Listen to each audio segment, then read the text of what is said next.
Hello and welcome back to Krins commerce zone. So दोस्तों, आज के सेशन में हम डिस्कस करेंगे फाइनल अकाउंट्स के कुछ एमसीक्यूज और इसके साथ आपको ये भी बता दूं कि लाइव सेशन थर्सडे को शाम 6 बजे होगा, जिसमें हम फाइनल अकाउंट्स के एमसीक्यूज डिस्कस करेंगे और साथ ही साथ जो मॉक टेस्ट हैं 10 मॉक टेस्ट, जिसमें हर टेस्ट में 50 क्वेश्चंस हैं विद एनालिसिस वीडियोस और एक एमसीक्यूज है 900 एमसीक्यूज की एक पीडीएफ है, वो आपको मिलेगी क्रिंस कॉमर्स जोन की ऐप पर। ऐप को आप प्ले स्टोर से डाउनलोड कर लो, लिंक आपको डिस्क्रिप्शन बॉक्स में मिल जाएगा। तो चलिए दोस्तों, शुरू करते हैं आज का सेशन। सबसे पहला एमसीक्यू है final accounts is prepared. Final account हम कब बनाते हैं? At the end of the calendar year, at the end of the assessment year, on every Diwali, at the end of accounting year. देखिए दोस्तों, फाइनल अकाउंट्स हम अपना जो हमारा अकाउंटिंग पीरियड होता है, अब अकाउंटिंग पीरियड आपका कहाँ से कहीं तक हो सकता है, मतलब 1 जनवरी से 31 दिसंबर भी हो सकता है, 1 अप्रैल से 31 मार्च भी हो सकता है, दिवाली से दिवाली भी हो सकता है। तो आपका जो अकाउंटिंग पीरियड है वो डिपेंड करता है आप पे, आप जैसे मर्जी बना सकते हो। तो हमारे जो फाइनल अकाउंट्स हैं वो बनते हैं at the end of accounting year, जिसको हम क्या कहते हैं, अकाउंटिंग पीरियड के नाम से भी जानते हैं। तो D is the right answer. चलिए दोस्तों, नेक्स्ट पे मूव करें। नेक्स्ट एमसीक्यू है salaries and wages appearing in the trial balance is shown. अगर सैलरीज एंड वेजेस अगर हमें ट्रायल बैलेंस के अंदर दी हैं तो उसे हम कहां दिखाते हैं? Option A, on the debit side of trading account, option B on the credit side of trading account, option C on the debit side of profit loss account and option D on the credit side of profit and loss account.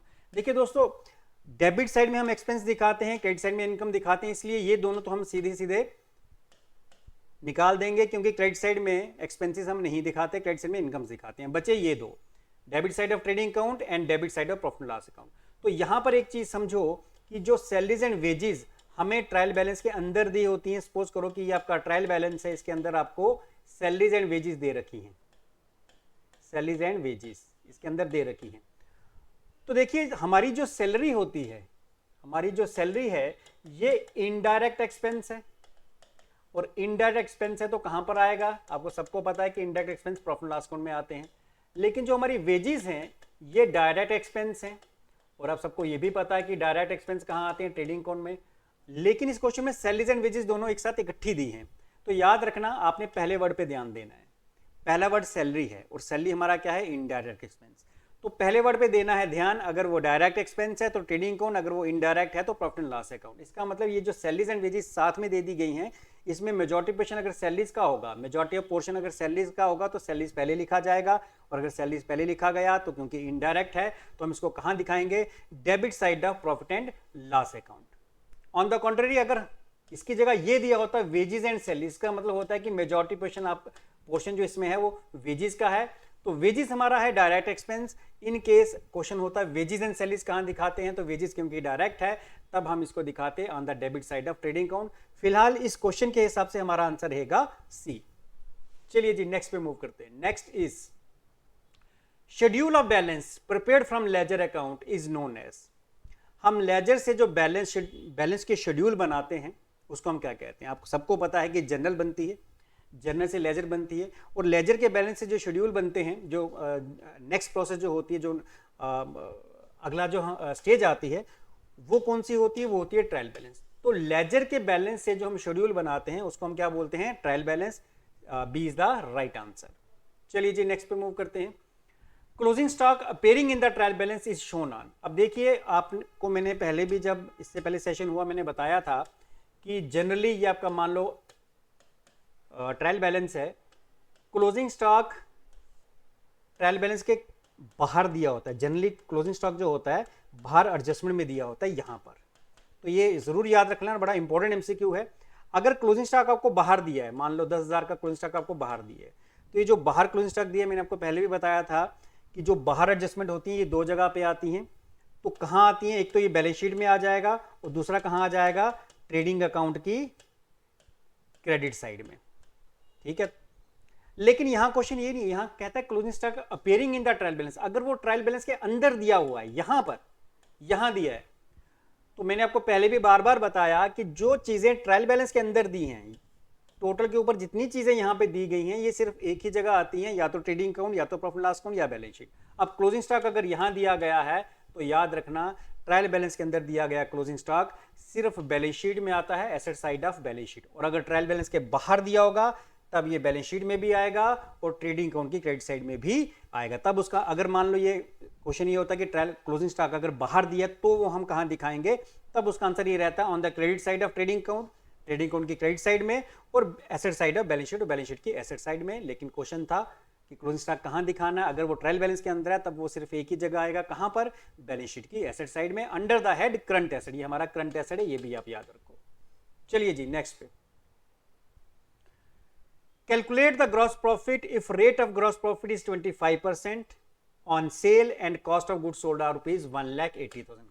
हमें इसने कहा कि gross profit निकालो, हमारे पास cost of goods sold COGS मतलब cost of goods sold हमें दी है 1,80,000 और हमें कहा है कि ग्रॉस प्रॉफिट निकालो किसका, 25% ऑन सेल। तो सिंपल याद रख लो, अगर आपको सेल पे ग्रॉस प्रॉफिट निकालने के लिए बोला गया लेकिन आपके सामने कॉस्ट है तो आप सिंपल ये कर लोगे 25 अपॉन जो परसेंटेज ऊपर है वो नीचे 100 में ऐड कर लोगे into, sorry just a second, 25 upon 100 minus 25 करके इनटू जो आपकी कॉस्ट है वो आपने ले लेनी है। याद रखना ये कि आपके सामने अगर कॉस्ट है और इसने कहा सेल पे कैलकुलेट करने के लिए, तो जो परसेंटेज आपने ऊपर लगाई percentage upon 100 minus percentage into जो भी आपकी कॉस्ट ऑफ गुड्स सोल्ड है, इस तरह से आपने कैलकुलेशन करनी है। सिंपल लॉजिक क्या है वो भी समझ लो आप।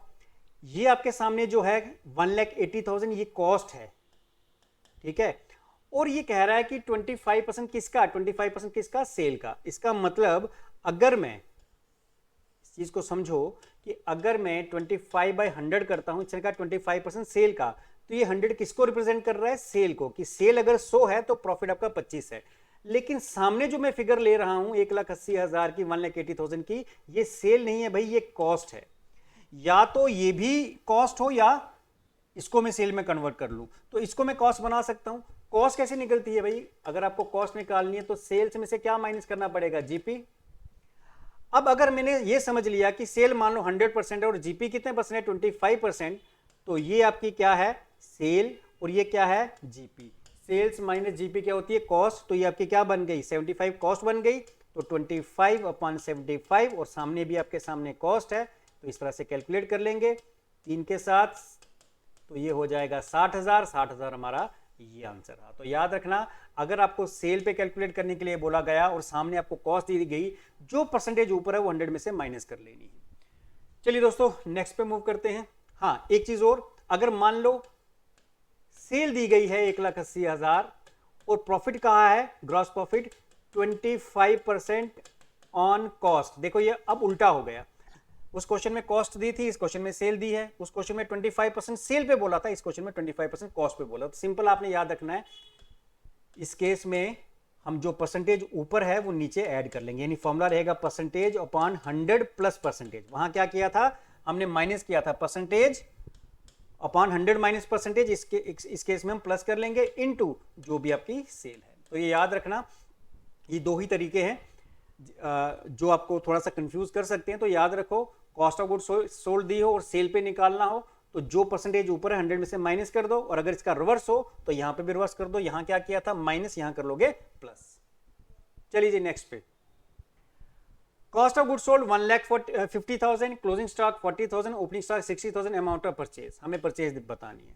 आप सबको याद होगा कॉस्ट ऑफ गुड्स सोल्ड का फॉर्मूला क्या था, cost of goods sold is equal to opening stock plus purchases plus direct expense भी होते हैं, लेकिन खैर इस क्वेश्चन में नहीं है तो माइनस कर लेंगे क्लोजिंग स्टॉक। ये कॉस्ट ऑफ गुड्स सोल्ड का फॉर्मूला है, अभी जो हमारी फिगर्स दी है उसके हिसाब से। अब कॉस्ट ऑफ गुड्स सोल्ड हमें बता रखी है इसने कि 1,50,000 की वैल्यूज पुट कर लो खाली। ओपनिंग स्टॉक हमारे पास कितना है, ओपनिंग स्टॉक है हमारे पास 60,000 का। परचेजेस हमें निकालनी है, इसको एज इट इज रख देंगे, और माइनस क्लोजिंग स्टॉक हमारा कितना है, वो है 40,000। तो 60 में से 40 माइनस किया, बचा 20, तो 1,50,000 माइनस आ जाएगा, 20,000 इक्वल टू के उस तरफ जाएगा तो माइनस हो जाएगा, तो हमारी क्या निकल जाएगी, परचेज। देयरफॉर हमारी परचेज हो गई भाई कितनी, 1,30,000। जरा देखें इसका आंसर क्या है, कहाँ है, ये है ए। चलिए जी स्क्रीनशॉट लेना तो आप ले सकते हैं।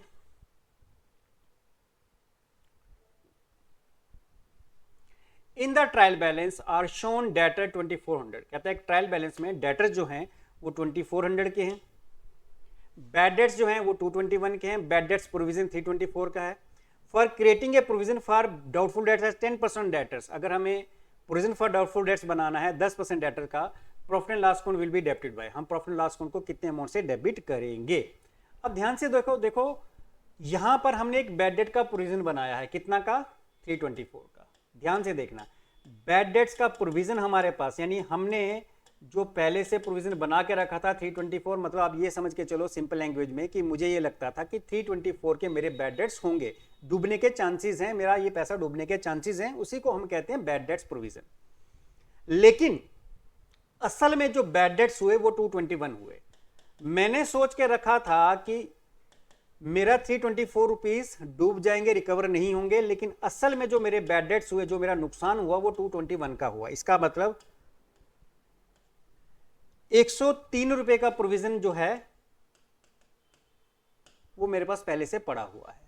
ठीक है, ध्यान से समझो कि मुझे लगा था 324 रुपए के मेरे बैड डेट्स होंगे, लेकिन असल में बैड डेट्स हुए 221 के। एक तरह से 103 रुपए मुझे बच गए कि जो मैंने एक्सपेक्ट किया था उतना नुकसान मेरा नहीं हुआ। तो ऑलरेडी एक प्रोविजन आपके पास पहले से पड़ा है। अब इसने कहा for creating a provision for doubtful debts at 10% debtors, हमें एक और 10% प्रोविजन बनाना है, किसका, डेटर्स का। तो बताओ प्रॉफिट एंड लॉस अकाउंट को कितने अमाउंट से हम डेबिट करेंगे। अब नया प्रोविजन बनाना है, न्यू प्रोविजन हमें बनाना है कितना परसेंट, 10% डेटर्स का। अब यहां पे देखो डेटर्स हमारे पास कितने के हैं, 2400 के।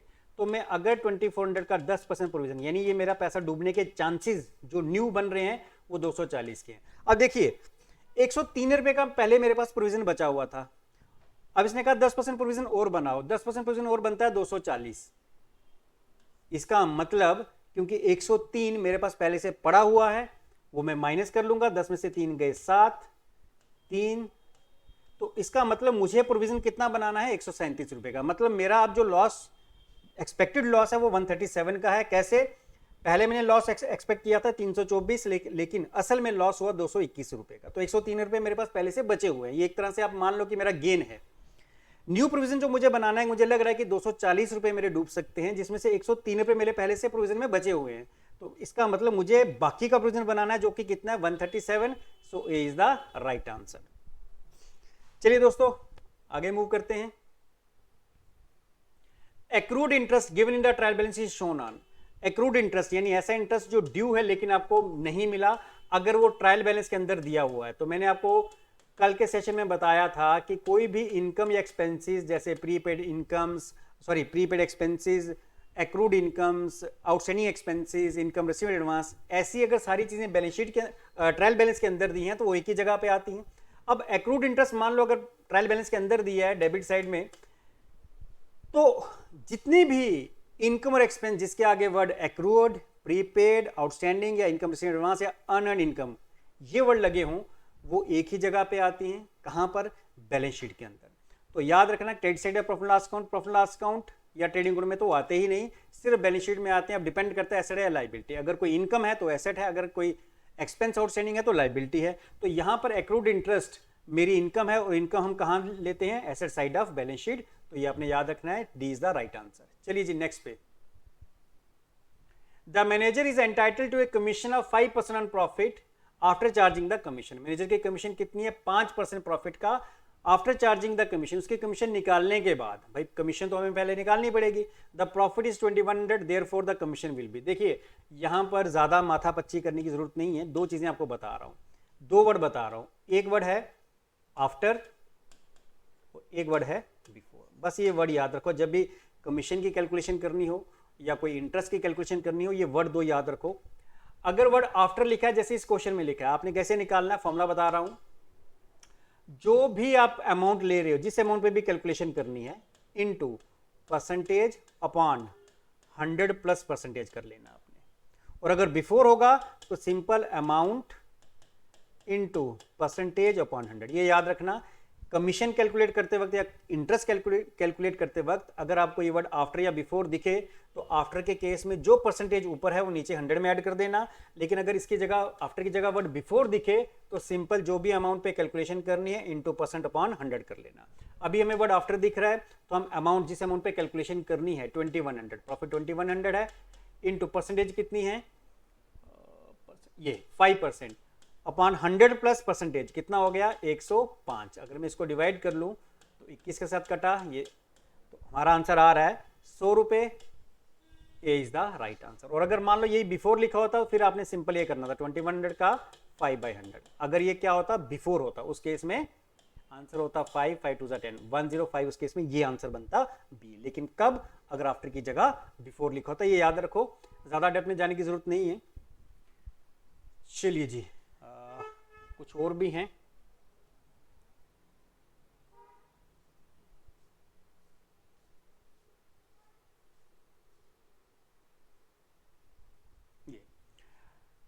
Tenth, sales are equal to, sales किसके बराबर होती है भाई? ये तो मुझे लगता है आपको 6th-7th में ही पता होगा कि सेल का फॉर्मूला क्या होता है भाई। आपकी जो कॉस्ट है, जितने का आपको कोई प्रोडक्ट पड़ा है, जितने की चीज आपको पड़ी, प्लस उसमें आपको क्या ऐड करना पड़ता है? प्रॉफिट, यानी कॉस्ट प्लस प्रॉफिट। तो sale is equal to cost of goods sold plus gross profit, cost of goods sold minus gross profit minus cost of goods sold, purchase plus gross profit. तो मैंने अभी आपको बताया cost plus gross profit, तो answer is A, यानी cost of goods sold को ही cost बोल रहा हूं मैं। चलिए दोस्तों, next is income tax paid by soul trader is shown.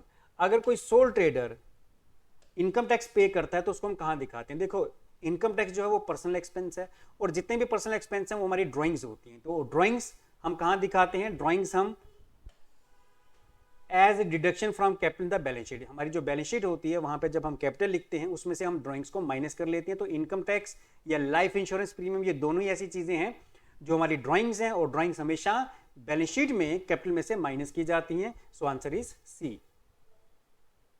Next is return inwards in the trial balance is deducted from. सबसे पहले आप ये समझो कि रिटर्न इनवर्ड का मतलब क्या है। रिटर्न इनवर्ड का मतलब हो गया सेल्स रिटर्न। तो सेल्स रिटर्न अगर है तो कहां से डिडक्ट होगा? ऑफ कोर्स सेल्स में से डिडक्ट होंगी। चलिए दोस्तों, next is expenditure incurred on a fixed asset which increases the earning capacity is accounted as. वो खर्चा जो किसी फिक्स एसेट पे किया गया जो फर्म की अर्निंग कैपेसिटी को इंक्रीज करता है उसको हम क्या कहेंगे? Capital expenditure, revenue expenditure, deferred revenue expenditure, general expenditure. तो कोई भी ऐसा खर्चा जो फिक्स एसेट पे किया गया हो जिससे कि हमारी अर्निंग कैपेसिटी इंक्रीज हो, फॉर एग्जांपल कोई बिल्डिंग खरीद ली, कोई फर्नीचर खरीद लिया, कोई बिल्डिंग की एक्सटेंशन कर ली, तो वो हमारी अर्निंग कैपेसिटी इंक्रीज करता है, तो उस एक्सपेंडिचर को बोलते हैं कैपिटल एक्सपेंडिचर। चलिए जी, next is capital expenditure is included in. Capital expenditure को हम कहां इंक्लूड करते हैं या फिर कहां दिखाते हैं? Option A trading account, option B profit loss account, option C balance sheet, option D profit and loss appropriation account. जितने भी तरह के कैपिटल एक्सपेंडिचर हैं, जितनी भी तरह की कैपिटल रिसिप्ट्स हैं, वो सारी की सारी हम कहां दिखाते हैं? बैलेंस शीट के अंदर। ट्रेडिंग अकाउंट में हम रेवेन्यू एक्सपेंडिचर दिखाते हैं, और प्रॉफिट एंड लॉस अकाउंट में भी हम रेवेन्यू एक्सपेंडिचर दिखाते हैं। तो बैलेंस शीट में हम दिखाते हैं कौन से? Capital expenditure. Profit and loss appropriation account तो कब बनता है? वो जब पार्टनरशिप फर्म हो, उस केस में profit and loss appropriation account बनाते हैं। चलिए दोस्तों, next is outstanding salaries is shown as. Outstanding salary हम कहां दिखाते हैं? देखिए, यहां पर क्वेश्चन को अगर थोड़ा इस तरह से लिखा जाए कि आउटस्टैंडिंग सैलरी शोन एज या इन एडजस्टमेंट्स, अगर हम इस तरह से लिखें कि अगर आउटस्टैंडिंग सैलरी आपको एडजस्टमेंट में दी गई है, ये आपका ट्रायल बैलेंस है। एक आउटस्टैंडिंग सैलरी होती है जो यहां दी गई है, ठीक है, और दूसरी आउटस्टैंडिंग सैलरी होती है जो एडजस्टमेंट में दी गई है। अब थोड़ा क्वेश्चन इसमें क्लियर नहीं था, मैं क्लियर कर दूं। अगर आपको आउटस्टैंडिंग सैलरी ट्रायल बैलेंस के अंदर दिख रही है तब ये आपकी बैलेंस शीट में जाएगी, लायबिलिटी साइड में। कहां जाएगी? बैलेंस शीट में। किस साइड में? लायबिलिटी साइड में। लेकिन अगर ये एडजस्टमेंट में दी गई है तब ये प्रॉफिट एंड लॉस अकाउंट में भी जाएगी और साथ में साथ बैलेंस शीट में भी जाएगी। अब यहां पे क्लियर नहीं है तो मैं मान के चलता हूं कि एडजस्टमेंट में दी गई है। तो अगर एडजस्टमेंट में दी गई है तो मैंने कहा था एडजस्टमेंट में जितनी भी चीजें दी गई होंगी वो सारी दो जगह जाएंगी, एक तो बैलेंस शीट, दूसरा डिपेंड करेगा कि ट्रेडिंग अकाउंट में जानी है प्रॉफिट लॉस अकाउंट, उसका नेचर क्या है, डायरेक्ट एक्सपेंस है इनडायरेक्ट। अब सैलरी हमारा इनडायरेक्ट एक्सपेंस है, तो अगर मान लो ये एडजस्टमेंट में दी गई है तो ये कहां जाएगी? बोथ बी एंड सी, यानी liability in the balance sheet यहां पे भी, और adjusted in profit loss account यानी प्रॉफिट लॉस अकाउंट में भी इसको एडजस्ट किया जाएगा। लेकिन अगर ये सिर्फ ट्रायल बैलेंस के अंदर दी होती तब इसका आंसर होता liability in the balance sheet. तो ये याद रखना कि आउटस्टैंडिंग सैलरी दी कहां गई है? अंदर दी गई है तो सिर्फ बी आंसर रहेगा, liability in the balance sheet. और अगर बाहर दी गई है तो बैलेंस शीट में भी दिखाएंगे और प्रॉफिट लॉस अकाउंट में भी इसको हम दिखाएंगे। तो दोस्तों ये थे आज के एमसीक्यूज। अगले सेशन में एक नया टॉपिक में लेके आऊँगा, नया टॉपिक डिस्कस करेंगे, पार्टनरशिप से शुरू करेंगे। नेक्स्ट सेशन पार्टनरशिप पे होगा। आप थोड़ा सा उसको जो उसका थ्योरेटिकल पार्ट है पढ़ के रखो, तो मेन चीज़ उसकी करके फिर एमसीक्यूज उसके भी हम करेंगे। तो आज के लिए इतना ही दोस्तों, थैंक यू वेरी मच।